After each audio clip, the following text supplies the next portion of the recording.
At sa ating pong pangunahing balita, kanya-kanya pong pormahan na ang mga magkakaalyado para nga sa liderato ng susunod na Kongreso. Sa Senado, nakatakdang magpulong ang Duterte Bloc para pag-usapan kung kailan o kung kailangan ho ba daw magpalit ng Senate President at kung sino ang kanilang ipapalit.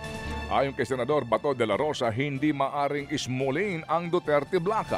Nandiyan po sina Bongo, Robin Padilla, Rodante, Marcoleta at Amy Marcos.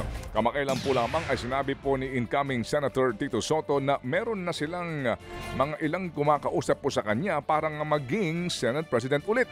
Pero sabi ngayon ni Bato, baka hindi lang Escudero versus Soto ang naglalaban-laban.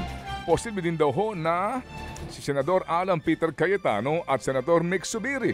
Sa Kamara naman, itinutulak po ni Vice President Sara Duterte ang kanyang kapatid na si Davao 1st District Representative Paulo Duterte na maging House Speaker para daw umano palitan si Speaker Martin Romualdez. Tiniyak po naman ni Ako Bicol Party List Representative Alfredo Garbin na nanatili ang suporta ng mayorya ng mga party list groups kay Romualdez. Katunayan, meron daw umanong manifesto of support na nilagdaan ng nasa 240 mga kongresista.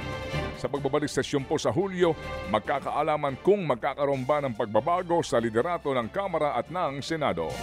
Maalat naman ang pagtanggap ng mga kaalyado ng mga Duterte sa pahayag ni Pangulong Bongbong Marcos na second chance para sa unit team. Matatanda ang sinabi ni PBBM na gusto niyang magkaayos na ang mga Marcos at Duterte dahil ayaw daw niya ng kaaway. Pero si dating presidential spokesperson Harry Roque mataray ang naging pahayag sa pakikipagbati ng Pangulo. Kung siya raw ang tatanungin, hindi na. Lalo't si PBBM ang nagpakulong kay dating Pangulong Duterte sa The Hague.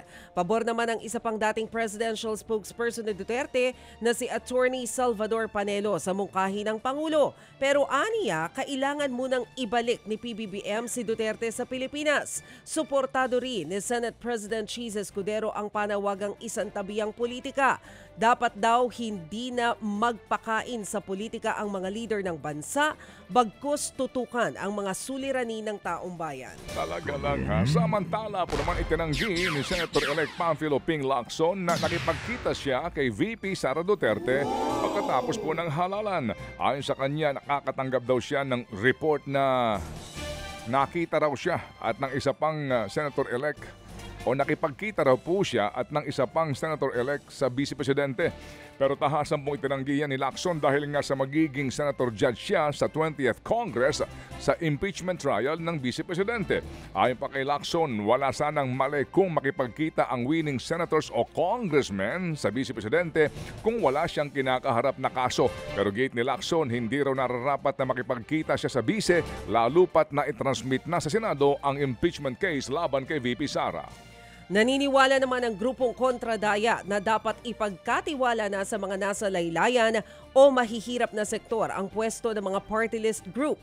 Ayon kay kontradaya convener Professor Danilo Araw, lumalabas sa pag-aaral nila na 6 sa kada 10 nanalong party list groups ang hindi naman talaga kumakatawan sa bitin nilang marginalized sector. Sa 54 kasi na nanalo sa party list, 38 raw ang konektado sa mga political dynasty, malalaking korporasyon at kahit sa militar at pulis. Ayon kay Araw, happy days are here again para sa mayayaman at makapangyarihan dahil sila-sila lang din ang naluluklok sa pwesto sa mga party list group. Naha-hijack at nababastardize ito ng mayaman at makapangyarihan. Kaya, how can you expect pro-people legislation like legislated wage hike, security of tenure, genuine agrarian reform, right to self-determination ng mga indigenous communities, yung karapatang mangisda sa palaisdaan ng ating mga, lalo na ng ating maliliit na mangingisda, ano pa yung maaasahan natin sa isang kongreso? Kung yung isang party list representative na sinasabing pro-worker, sila pa yung pumipigil sa mga panukalang batas hinggil sa legislated wage hike halimbawa. Yan ang tinig ni kontradaya convener Professor Danilo Araw. Sa ilang pang balita, babantayan daw ni Pangulong Marcos Jr. ang pagbalangkas sa pambansang budget sa susunod na taon matapos nga ang kaliwat kanan pong issue sa ipinasang 2025 national budget. Ayon po sa Budget Department, ngayon pa lamang daw po ay meron ng direktiba ang Pangulo tungkol sa 2026 National Budget. Ito raw po ay talagang tututukan na ng Presidente.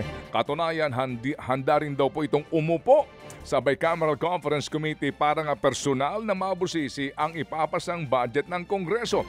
Nakatagdang magpulong po ang Development Budget Coordinating Committee sa May 26 para po talakayin ang magiging budget ceiling sa susunod na taon.